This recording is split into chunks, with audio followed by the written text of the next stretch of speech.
यह जगह हमारी समझ से परे किसी शक्ति के पहरे में है। जरा सोचिए, ब्रिटिश राज का दौर है। एक अंग्रेज ऑफिसर पूरी तैयारी के साथ एक प्राचीन मंदिर के नीचे मौजूद गुप्त सुरंग की खोज में उतरता है, लेकिन महज 1 किलोमीटर अंदर जाने के बाद वो कांपते हुए बाहर भागता है और उसके मुंह से यही रोंगटे खड़े कर देने वाले शब्द निकलते हैं। आखिर उस अंधेरी गुफा में ऐसा क्या था जिसने उस ऑफिसर को इतना खौफजदा कर दिया कि उसने उस सुरंग को हमेशा हमेशा के लिए लोहे की मोटी सलाखों से बंद करवा दिया। आज की इस रोमांचक चर्चा में बहुत बहुत स्वागत है।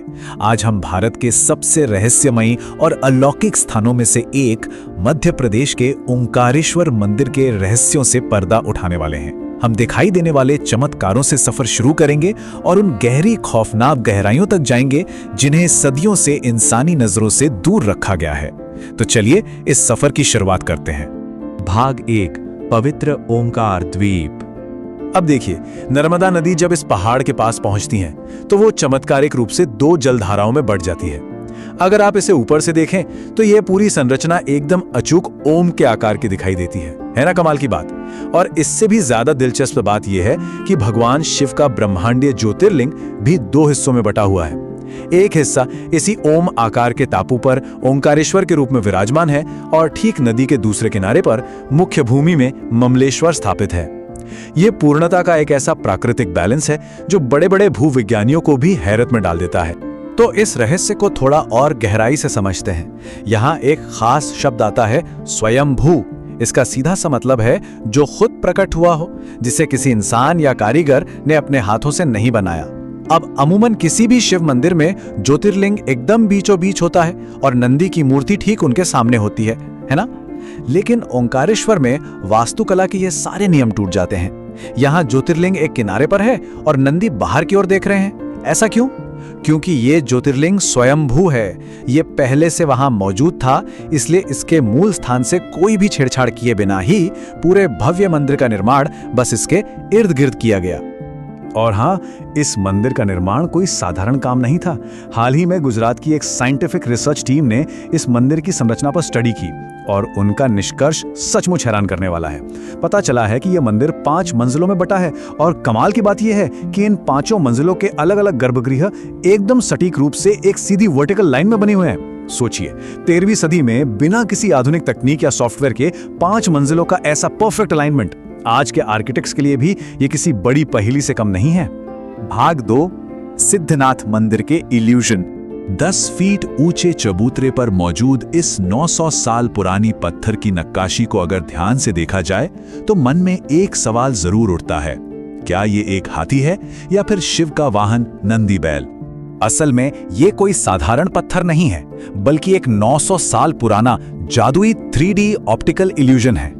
बिल्कुल सही सुना आपने। अगर इस एक ही मूर्ति को एक खास एंगल से देखा जाए तो यह साफ तौर पर एक हाथी दिखाई देती है, लेकिन जैसे ही आप अपना एंगल बदलते हैं वो आकृति पूरी तरह से भगवान शिव के वाहन नंदी में बदल जाती है। बिना किसी कंप्यूटर 3D मॉडलिंग के सिर्फ पत्थरों पर इतनी सटीक इल्यूजन इंजीनियरिंग वाकई में दिमाग चकरा देने वाली है। भाग 3, शिव का रात्रि चौसर खेल। अब वास्तुकला से हटकर उस अलौकिक रहस्य की बात करते हैं जो सूरज ढलने के बाद शुरू होता है।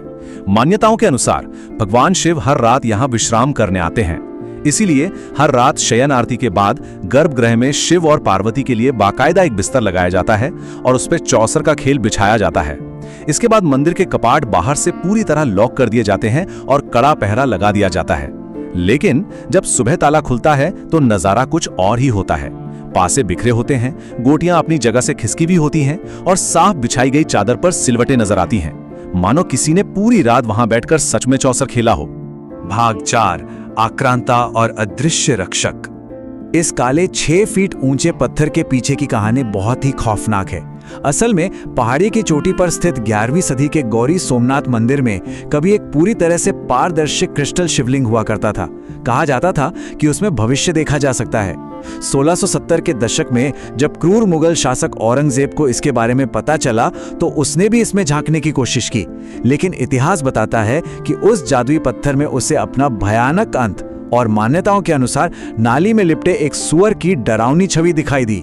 खौफ और बौखलाहट में आकर उसने इसे आग लगाने का आदेश दे दिया, जिसके बाद ये जलकर हमेशा के लिए कोयले जैसा काला पड़ गया। लेकिन औरंगजेब की सेना का कहर यहीं खत्म नहीं हुआ। जब उस सेना ने मुख्य मंदिर की ओर रुख किया तो मानो प्रकृति ने अपना विनाशकारी रूप ले लिया। अचानक भयंकर आंधी आई और नदी में ऐसे रहस्यमयी भंवर बने कि मुगलों की नावें पलट गईं। मंदिर की सीढ़ियां चढ़ते सैनिकों पर अचानक प्रचंड बिजली गिरी। उसी रात पूरे मुगल शिविर में एक अजीब सा बुखार फैल गया, जिसमें 30 सैनिक तड़प तड़प कर मारे गए। और अंततः मुगल सेनापति ने रात में साक्षात भगवान शिव का एक खौफनाक सपना देखा, जिसमें उसे साफ चेतावनी मिली कि जो भी इस लिंग को छुएगा उसका वंश नष्ट हो जाएगा। इस खौफ के मारे पूरी मुगल सेना को वहां से उल्टे पांव भागना पड़ा। इतिहास के पन्ने इस बात की गवाही देते हैं कि ओंकारेश्वर हर सदी में कितना अजेय रहा है। 1670 में औरंगजेब की सेना का वो खौफनाक पीछे हटना, 1822 में कैप्टन डगलस द्वारा खतरनाक तांत्रिकों के कूदने का विवरण, 1984 में जब पूरा मध्य प्रदेश भयंकर सूखे से तप रहा था, तब इस मंदिर के गर्भगृह की दीवारों से लगातार अमृत के समान जल टपकता रहा। और तो और 2008 में जब भयंकर बाढ़ ने पूरे इलाके को जलमग्न कर दिया, तब भी मुख्य गर्भगृह को पानी की एक बूंद तक नहीं छू पाई। मानो शिव का कोई अदृश्य रक्षक कवच इसे हमेशा सुरक्षित रखता है। खैर, अभी हमने 1822 का जिक्र किया तो इसके पीछे का रहस्य भी रोंगटे खड़े कर देने वाला है। कैप्टन डगलस नाम के ब्रिटिश अधिकारी ने अपने दस्तावेजों में एक दिल दहला देने वाला सच दर्ज किया था। घने जंगलों के बीच नर्मदा किनारे एक अत्यंत ऊंची और खतरनाक चट्टान है, जिसे वीरकाली चट्टान कहते हैं। मोक्ष पाने की चाह में बड़े बड़े तांत्रिक इस चट्टान से नीचे उफनती नदी और जानलेवा नुकीले पत्थरों पर छलांग लगा देते थे। इसे भैरव छलांग कहा जाता था।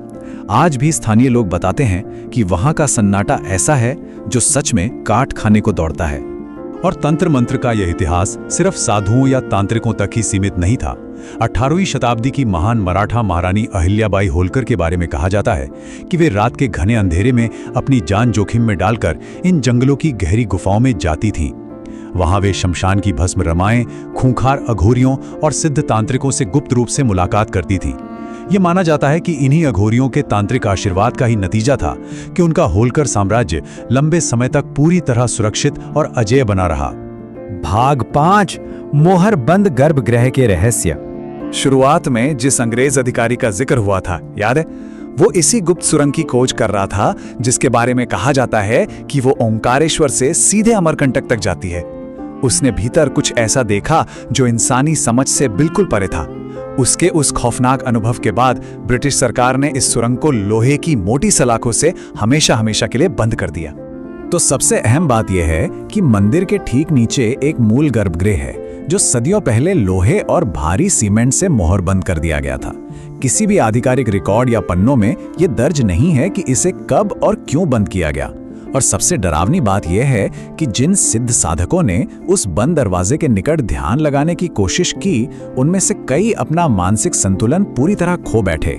स्थानीय संतों और प्राचीन मान्यताओं के अनुसार उस बंद दरवाजे के पीछे द्वापर युग के ऋषियों द्वारा स्थापित एक अत्यंत शक्तिशाली ब्रह्म यंत्र मौजूद है। ये यंत्र एक ऐसा प्रचंड और तीव्र ऊर्जा स्रोत है कि यदि कोई सामान्य इंसान इसके ऊर्जा क्षेत्र के संपर्क में आ जाए तो उसकी चेतना पूरी तरह विकृत हो सकती है। यही कारण है कि ये हिस्सा आज भी खामोश और पूरी तरह से मोहरबंद रखा गया है। इस अलौकिक ऊर्जा क्षेत्र का प्रभाव केवल मंदिर के भीतर नहीं, बल्कि बाहर भी देखा जा सकता है। मंदिर के पूर्वी कोने में स्थित ये एक विलक्षण रुद्राक्ष का पेड़ है। ये पूरी धरती पर एकमात्र ऐसा रुद्राक्ष का पेड़ है जिसके फल प्राकृतिक रूप से बिल्कुल शिवलिंग के आकार में उगते हैं। वनस्पति वैज्ञानिकों ने नेपाल, हिमालय और दक्षिण एशिया के जंगलों की खाक छान ली, लेकिन ऐसा बायोलॉजिकल अजूबा उन्हें पृथ्वी पर और कहीं नहीं मिला। और ऐसा नहीं है कि ये सब सिर्फ पुरानी कहानियां हैं। ये ऊर्जा आज भी सक्रिय है। 2021 में महाशिवरात्रि के दिन दिल्ली से आए एक भक्त ने अपने मोबाइल कैमरे से शिवलिंग के ठीक ऊपर एक रहस्यमयी चमकता हुआ गोलाकार प्रकाश मंडल रिकॉर्ड किया। उस वक्त मंदिर के भीतर ना तो कोई कृत्रिम प्रकाश था और ना ही छत पर कोई रिफ्लेक्टर।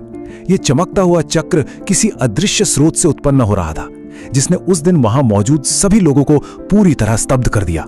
दिखाई देने वाले चमत्कारों से लेकर बंद दरवाजों के पीछे दबी उस ब्रह्मांडीय ऊर्जा तक ओंकारेश्वर का हर कोना सच में हैरान करने वाला है। तो अंत में एक बड़ा सवाल जहन में जरूर आता है, उन लोहे की सीलबंद दीवारों के पीछे आज भी कौन सी प्राचीन कॉस्मिक ऊर्जा धड़क रही है? क्या सच में वहां कोई ऐसी शक्ति है जो आज भी इस पूरे स्थान को संरक्षित कर रही है? इस रहस्य पर विचार अवश्य होना चाहिए। आज के इस विश्लेषण में हमारे साथ जुड़ने के लिए बहुत बहुत धन्यवाद।